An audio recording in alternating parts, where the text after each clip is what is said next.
안녕하세요. 저는 30대 후반의 남자입니다. 제게는 너무나도 비참하고 원통스러운 일이 있습니다. 그동안 누구에게도 말하지 못했고 저 혼자서만 소갈이 하면서 끙끙 앓고 있었습니다. 하지만 많은 분들이 보고 계신 이곳에 제 고민을 말씀드리면 조금이나마 제 마음을 털어낼 수 있지 않을까, 혹은 조언을 얻을 수 있지 않을까 하는 마음으로 사연을 보내게 됐습니다. 지금부터 제 인생 모조리 박살나게 만든 이야기 털어놓을게요. 제 부모님은 젊은 나이에 저를 낳으셨습니다. 어머니가 20살이셨고 아버지가 21살 때 저를 낳으셨다고 하더군요. 원래는 그때 당시 밤낮으로 바쁘게 장사를 하고 있던 시기여서 저를 의도적으로 낳으려고 했던 건 아니었다고 합니다. 그렇게 계획도 없이 갑작스럽게 저를 임신하셨고 저를 낳게 되었습니다. 저는 바쁜 부모님을 대신해 어릴 때부터 성인이 될 때까지 할머니 손에서 자랐습니다.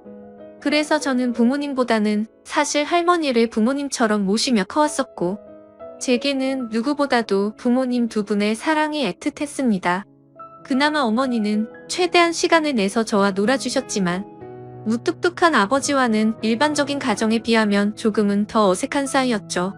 게다가 부모님과 제 나이 차가 많이 나지 않다 보니 학창 시절에 어딜 가서 제 나이 듣고 부모님 나이 들으면 다들 놀라워하시곤 했습니다.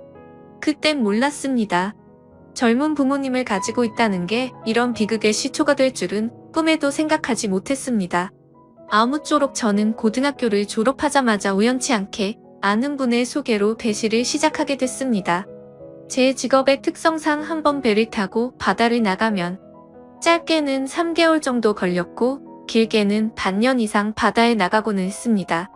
그리고 육지로 들어와봤자 보통 짧게는 2주 안팎으로 머물렀고 길게 있어봤자 2달 정도만 쉬다가 다시 바다로 나갔습니다. 이러한 부분들이 조금은 힘들 때도 있었지만 사람은 익숙함이 무섭다더니 계속해서 하다 보니 힘든 것도 잘 모르겠더라고요. 그렇게 남들과는 다른 생활을 극복하면서 지내다 보니 어느새 제가 타는 배 안에서의 직급도 차츰 올라갔고 연봉도 대기업 연봉 부럽지 않게 벌어서 만족하고 있었습니다. 내성적인 성격이었기에 가끔씩 육지로 내려와도 연애할 생각도 크게 나지 않았고 긍정적으로 생각하려다 보니 제 나이대 친구들보다 돈을 훨씬 많이 버니까 그게 마냥 좋았죠. 아무쪼록 월세를 내면서 살 바에는 돈을 꼬박꼬박 모으자고 생각해서 적금을 넣었고 나머지 남는 돈은 부모님께서 사시는데 보태어 쓰시라고 용돈을 보내드렸습니다. 그렇게 시간이 흘러가다 보니 제 나이도 어느덧 20대 중반이 되었습니다. 처음에는 일도 힘들고 생활에 익숙하지 않았던 터라 여자 생각은 전혀 나지 않았는데 일은 눈 감고도 할 정도로 익숙해져갖고 모아놓은 돈만 많이 쌓여가다 보니 그때부터는 많이 외로워지더라고요. 그래서 저는 친구를 통해 소개팅 좀 시켜달라고 하게 됐습니다. 그렇게 육지로 들어올 때마다 소개팅을 받았죠. 근데 항상 문제가 되는 건 다름 아닌 제 직업이었습니다.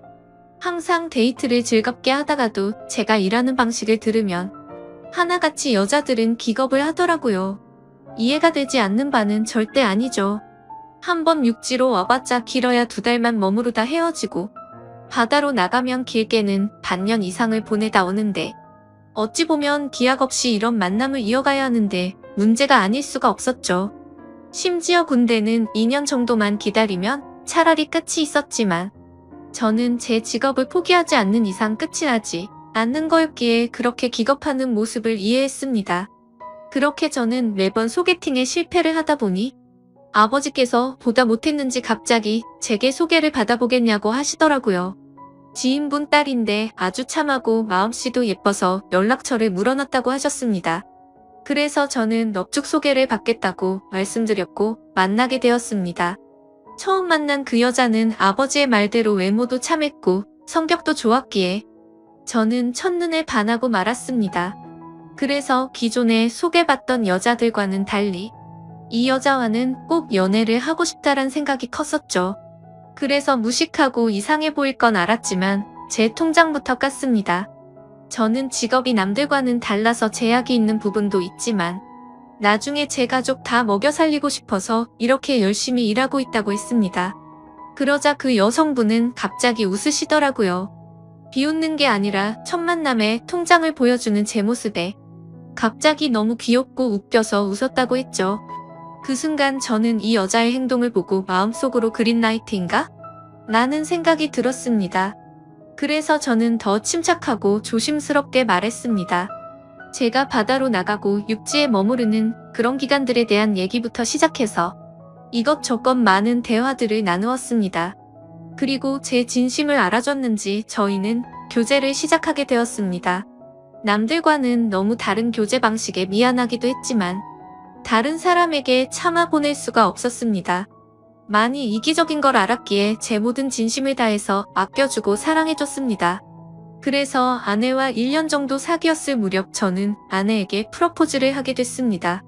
못난 저 때문에 이렇게 제약적인 만남을 해주는 것도 미안한데 고생하는 모습 보고 싶지 않다고 했습니다. 처가댁은 저희 집과 마찬가지로 돈이 많거나 그런 건 아니었습니다. 평범하게 직장 생활을 하고 계신 장인어른과 가정주부로 살아오신 장모님이셨죠. 그리고 제 아내는 공부에는 별 관심이 없었지만 지방 대학을 나와서 중소기업에서 격리로 일을 하고 있었습니다. 근데 회사에서 집까지 왕복 2시간이 넘게 걸리는 거리라 늘 마음이 쓰였습니다. 그래서 저는 그런 아내를 더 편하게 해주고 싶은 마음과 평생을 함께하고 싶은 마음에 결혼하자고 하게 되었던 거죠. 하지만 예상대로 아내는 쉽사리 수락을 하지 않았습니다. 제가 싫지 않고 만나서 함께 있으면 너무 행복하고 좋은데 바다로 한번 나가면 너무 오랫동안 못 보는 게 어느 정도 걸린다고 하더라고요. 근데 평생 그럴 걸 생각을 하니 생각할 시간이 필요할 것 같다고 했습니다. 그래서 저는 지금처럼 연애를 하면 내가 육지로 나와서도 우리는 약속 시간을 정해서 서로 만나고 또 다시 집으로 헤어지고 하는 거 시간이 아깝지 않냐고 했습니다. 함께 같이 살면서 조금이라도 더 오랫동안 계속 붙어 있는 게 좋지 않겠냐고 말했죠. 그리고 제 진심을 담아서 말했습니다. 출퇴근하느라 고생하는 것도 그만했으면 좋겠고 하루라도 빨리 우리를 닮은 아기를 낳아서 더 행복한 가정 만들고 싶다고요. 그러자 아내는 고민 끝에 결국 제 프러포즈를 수락해줬습니다. 그렇게 저희는 서둘러서 양가 어른분들을 모시고 상견례를 마쳤고 다음에 육지로 돌아왔을 때 결혼하기로 날짜까지 정하게 됐죠. 참으로 미안했습니다. 제가 신혼 준비를 도와주지 못해서 아내는 제 어머니와 같이 대부분의 결혼식 준비를 함께하게 되었고 그러는 과정에서 친엄마 친딸처럼 친해졌더라고요. 그래서 저는 아내와 상의 끝에 저희 부모님을 모시고 함께 지내기로 했습니다. 아무래도 제가 자리를 비운 사이 혼자 쓸쓸히 지낼 아내를 생각하니 마음이 쓰이더라고요. 그렇게 저희는 결혼식을 하게 되었고 참 감사하게도 저희는 허니문 베이비가 생기게 되었죠. 저는 바다에 나가 있었고 아내의 임신 소식을 듣자마자 너무 신이 나서 같이 일하는 동료들에게 실컷 자랑을 했고 참 많이 행복했습니다. 저는 기대에 부풀어 행복한 가정을 꿈꾸며 열심히 돈 벌자라는 마음으로 즐겁게 뱃생활을 했습니다. 그렇게 시간은 흘렀고 제 아내는 세상 누구보다 예쁜 딸아이를 출산하게 됐죠. 정말 어릴 적부터 꿈꾸던 가정을 만들고 있는 것 같아서 눈물나게 행복했고 제 인생에 아내와 딸만 있으면 그 어떤 일도 다 할 수 있겠다고 생각했습니다. 그리고 앞으로 아이가 생겼는데 분가를 하는 게 좋을지 물었습니다. 아내는 제 말처럼 혼자 지냈으면 무섭고 외로웠을 것 같다며 부모님과 지내는 게 지금은 생각보다 좋다고 만족해 하더라고요. 저희 부모님도 아내가 참 예쁘고 일도 잘해서 너무 사랑스럽다고 칭찬 일색이셨고 같이 지내면서 손주도 보면 좋을 것 같다고 하셨습니다. 그렇게 저는 모든 것이 다 완벽하다고 느끼고 있었습니다. 하지만 그 완벽한 날들은 오래가지 못했습니다. 정말 슬프게도 제 어머니가 갑작스럽게 교통사고로 돌아가셨습니다. 길을 가다가 급히 무단횡단을 하시다가 달려오던 차에 치여서 세상을 떠나시게 된 거죠. 그때는 어머니를 잃은 슬픔에 잠겨 다른 생각들은 전혀 할 수가 없었습니다. 그로 인해서 앞으로 벌어질 비참한 비극은 생각조차 못했습니다. 어머니를 잃은 슬픔에 잠시 일을 쉬었고 저는 다시 저희 가정을 먹여 살리기 위해 다시 배를 타기 시작했습니다. 그래서 그날부터 저희 집에는 제 아버지와 아내 그리고 딸아이만 있었죠. 어머니를 잃게 됐지만 아버지는 생각보다 괜찮으셨고 제 아내는 우울증세가 올 정도로 많이 슬퍼했습니다. 친엄마처럼 따르고 지냈었기에 정말 많이 힘들어하더라고요. 그래서 저는 아내가 걱정되어서 시간이 날 때마다 연락을 했고, 아내는 걱정 말라며 괜찮게 지낸다며 시아버지 또한 잘 지내고 있다고 하더군요.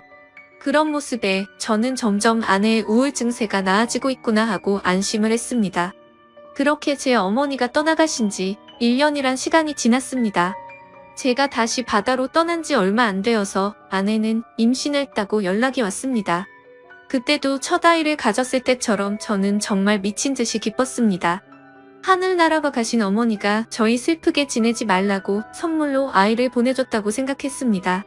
그날은 어머니 생각이 더 많이 나서 눈물로 밤을 지새웠던 것 같아요.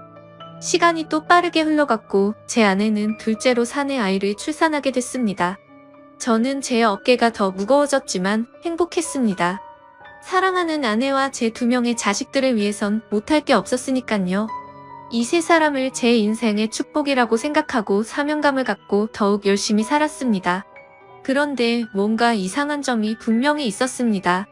제가 한 번씩 육지에 머무를 때를 생각해보면 아버지는 둘째 아들을 유독 좋아하셨습니다. 첫째 소녀를 낳았을 때는 보여주신 적 없던 모습들을 종종 보여주셔서 뭔가 이상했죠. 손녀 때는 그냥 좀 시큰둥하시던 분이 둘째는 너무 사랑스럽게 대하시기에 저는 단순히 딸이 아니라 사내 아이라서 저렇게 좋아하시는 건가라고 생각했었습니다. 그러던 어느 날 제 인생에서 가장 비참하고 충격적인 순간의 날이었습니다. 날씨가 좋지 않은 바람에 저희는 예정보다 일찍 하선을 하게 되었습니다. 그래서 깜짝 놀래켜주고 싶은 마음에 미리 연락 없이 즐거운 마음으로 집으로 향했죠. 그때 시간은 한창 아이들이 유치원에 가 있을 시간이었습니다. 저는 저를 보고 반가워할 아내를 상상하며 현관문 비밀번호를 누르고 들어갔습니다. 그런데 뭔가 느낌이 쎄하더군요. 문을 열자마자 아내가 반가워하면서 뛰쳐나올 거라 생각했는데 아무 말도 없이 안방에서 조용한 인기척만 들리더군요. 아, 설마 아내가 딴 남자와 불륜짓을 하는 건가 라는 생각에 극도로 심장이 쿵쾅거렸습니다. 불길한 예감을 안고 그대로 신발도 벗지 않고 달려 들어가서 안방문을 벌컥 열었습니다. 아니다 다를까. 불길한 제 예감은 적중했고 제 예상대로 아내는 바람을 피우고 있었습니다. 근데 더 충격적인 건 진짜 상상조차 못한 현장을 목격했기 때문이죠. 저는 아내가 바람을 피워서 다른 남자를 집안에 끌어들였구나 생각만 했지. 제 아내와 함께 있었던 상대가 제 아버지일 거라고는 감히 상상조차 하지 못했습니다.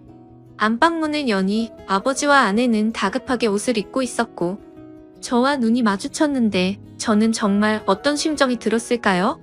너무 충격을 받은 저는 그 자리에서 주저앉았습니다.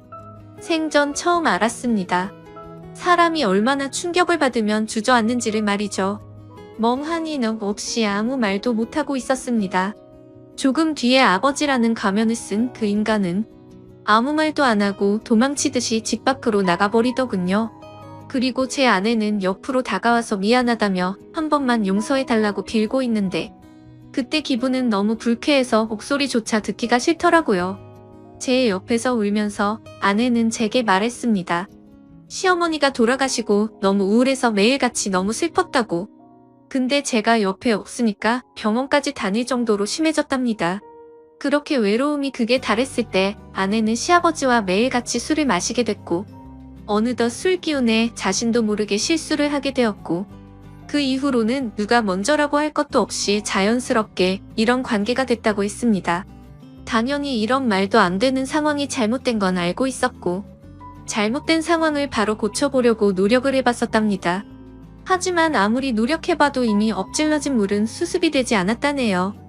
그래서 아내에게 언제부터 이런 짓거리를 했냐고 물었습니다. 시어머니 돌아가시고 6개월 정도 지나서부터였다고 하더군요. 정말 피가 거꾸로 솟는 듯한 기분이 들었고 그 말을 듣자마자 순간적으로 불안한 생각이 스쳐 지나갔습니다.